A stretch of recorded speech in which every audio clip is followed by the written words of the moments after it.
Here at Vanderbilt Women's Basketball head coach Shea Ralph. Coach will just take an opening statement after today's game, and we'll open up for questions. Yeah, I felt like, there were portions of the game, especially in the first half and a little bit in the third quarter, where we were battling. Our effort was there, and then it wasn't. I felt like we looked a little bit out of sorts on offense. We weren't able to get anything in fast break. The ball wasn't moving as crisply and cleanly as it normally does. So there's some things we have to figure out. I mean, obviously they're a good team. I don't think either of us played great today. But it's disappointing to not take advantage of not their best game on our home court. At the same time, it's senior night, and thought there were some bright spots today from some of our guys that are graduating. All right, go ahead and open up the floor for questions. When I point on you, please mention your name and organization. We'll start here front row. Elena Morris, Vandy 24/7. You mentioned those seniors. Just how important have those five been to your program over the past couple of years? Yeah, Save, Leilani, and Juice have just been here for a year. The other three have really made an impact in a positive way on the trajectory of the program and putting us in a place where, we're able to do some of the things that were only part of our vision when we got here. So, you never want to, it's a loss today, and it stinks because I thought we didn't play well, but it's also an opportunity to honor how far we've come and to honor those guys that have gotten us here. So we're going to take full advantage of that now after the game, and then we'll get back to work when it's time to get back to work. Right here in front. Tremaine Dalton from SB Nation. First and foremost, you're an awesome coach. And this is one of those punch in the face moments, also leading towards the March Madness and everything like that. Do you feel like this is a wake up call? I hope so. Yeah, I hope so. I think it needs to be in a lot of ways. This is kind of when you want to be playing your best basketball, so I think that's what's maybe the most concerning about how we played today.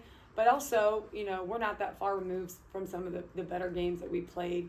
We just showed a lot of toughness and grit in a road overtime win at Auburn, and I thought, that more looked like the team that I know.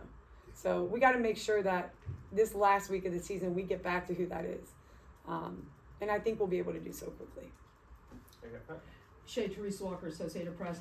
Part of that, last week, Michaela had, her explosion, 30 points in the final 10-25 to help you win at Auburn. Today she had 2 points in the fourth quarter. It's part of this as a freshman, learning that, she's kind of got a target on her back now, and how to deal when teams are trying to make her work on both ends of the court, and a chance for her to grow her game. Yeah, definitely. It's always a chance for her to grow her game. So she hasn't been a secret for a long time. But I think there were times today where we were out of sorts. So it didn't even look like, to me, a lot of times on offense that we were connecting, So for her, that's going to be tough as a point guard. We got to make sure that everyone's on the same page, that she's getting the same opportunities that she's gotten in so many of the games before, and she just didn't get those today. She just didn't get them, and the ones that she tried to take were more difficult than they usually are. And you got to credit South Carolina's defense. In that way, they're long and athletic. But I thought she still played hard, and she still did a lot of really good things. We also shouldn't need her to score 50 points for us to win. We're not.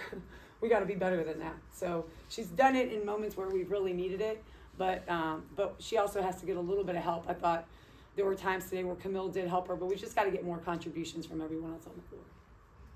Over there.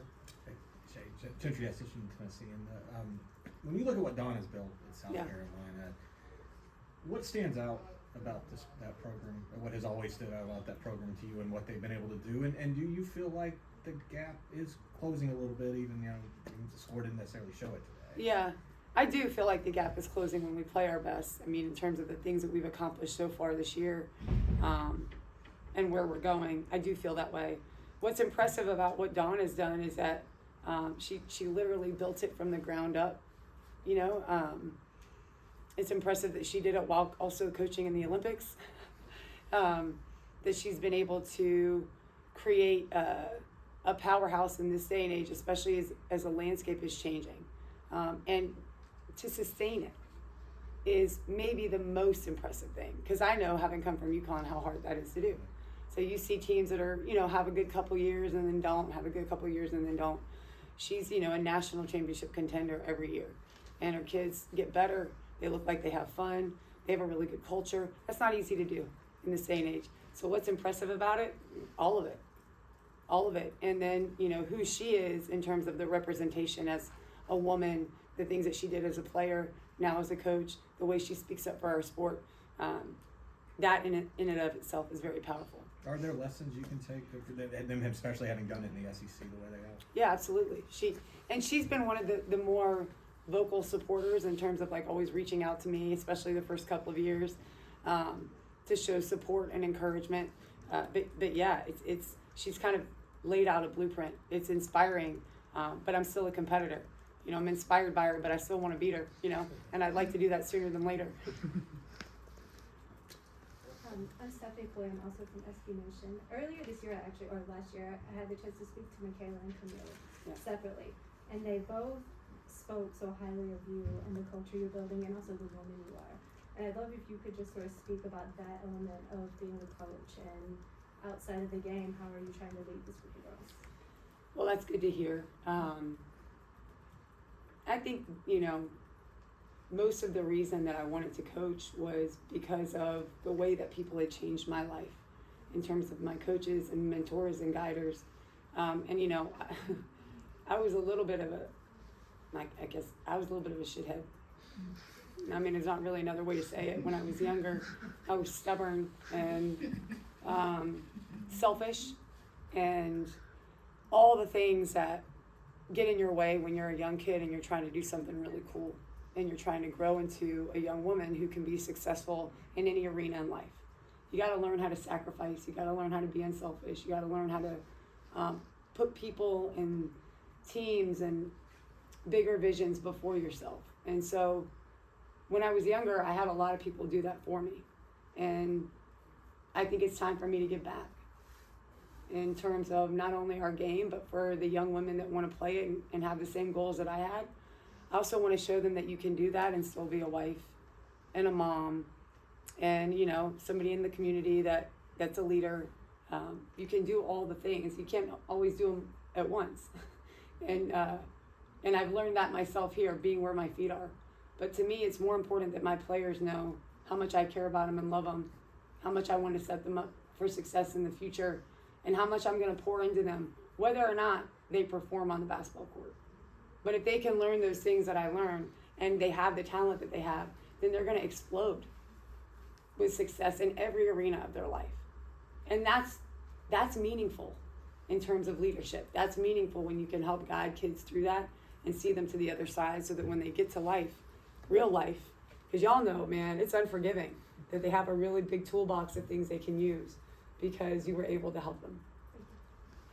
Shea, 2 more games left, but so looking a little bit ahead, SEC tournament, I mean, as tough as this season in conference play has been, how tough might it be heading to the tournament this year with teams trying to, you know, looks like you all are in, but is it, you know, can anybody take it for granted at this point? Never. You can't take anything for granted in this sport, in this conference. You got to go out to win. We need to win. And we need to make sure that we position ourselves to do something really special in March. Aria?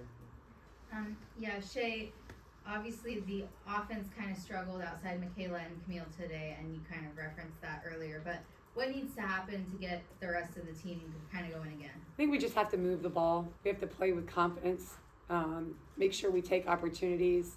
We looked a little bit overwhelmed at times today, like not sure what to do next. So I think part of that is just keeping it simple too, simplifying everything that we're doing, making sure the ball changes sides of the floor, getting back to who we really are. We can't overcomplicate it at this point. You know, I think just getting back out on the court and seeing the ball go through the net and making sure that we know exactly where we need to be and what we need to be doing probably will help a lot. Because there were large portions of the game today where I felt like that didn't look like the case. So we just have to make sure that we feel more comfortable and confident going into Thursday. Elena? Obviously, you know, Mylasia Fulwiley had the game today for South Carolina, and you guys held them in check in first half, you know, defensively pretty well. But how tough was it to kind of scout a team like South Carolina, considering they had so many different players who can, you know, do what Fulwiley did today? Yeah, it was actually not that tough to scout him because Dawn really just sticks to who she is. Like, they don't really change much. So you kind of know what you're going to see. And to the point I just made, they're pretty simple in terms of what they do, but it's super effective. So I felt like we could have a lot of success defensively, but then you have to make sure that you convert that into really good offensive possessions. So we can't get rebounds and then give it right back. We can't get steals and then give it right back. We can't take poor shots and then give them wide open layups and transition threes. That's just not the winning edge ever in basketball, but certainly not against South Carolina. So there were moments where it was like, we're right there, and then we have a couple of like really poor decisions, poor shots, just give the ball back to them, and then, they open it up by 8 or 10 more. Brandon Bixby, go ahead. Coach, I know you talked about wanting to be playing your best basketball this time of year and the last couple of games not going the way you guys would have hoped to, but what do you feel like your team can kind of take from these past 2 games and getting yourselves where you can grow and getting to that point to where you're playing at that level? Well, specifically just this game, I would say even at our worst, we were still there for a large portion of the first half into the second half, the third quarter. We were right there, and we did not play well. And neither did they, but we got to take full advantage of that. We were right there having played one of our, I would say probably one of our worst games of the year in terms of who we are and what we aspire to be. So all that being said, we still had an opportunity to be in a position to win the game. And so you kind of have to look at it that way, and then we have to say, what was our issue? What got in our way? Let's confront that. Let's get rid of it. Let's fix it, whatever, and let's move on. Last question right here. We're in a very unique time in women's basketball where guards are getting these explosive numbers. South Carolina is one of the few teams that play both sides of the floor. Mm-hmm. Do you feel like that is what caught your players by surprise? I don't think we were caught by surprise. I don't know that I would say that we were caught by surprise. I think they just took advantage of our mistakes. And that wasn't surprising, but it was disappointing because you can't make mistakes like that against really good teams. The things that we did, they were self-inflicted. Just, not a lot of offensive flow, turnovers, rebounding, not moving the ball crisply enough, not making free throws, not scoring 1 point in transition. That sucks. Like that, you just can't do that against good teams and think you're going to win the game. So it wasn't surprising, but it was disappointing that we weren't able to capitalize more on the positive things we did so we could put ourselves in position to win. Because away from Elijah's points, she was rebounding a lot and able to push the ball up ahead, not giving the opportunity for your bigs to get back. Yeah, exactly. There were a lot of cases of that, just rebounding and running, turnover. Just even in the open court, getting picked for a layup. That can't happen at this level. You got to be better than that, So to me, it was just that's a lack of focus, and we just have to be a little bit more disciplined. And again, I'm going to keep saying it, but it's true. We got to get back to who we are. Absolutely. All right, Coach, appreciate it. All right, thank you guys.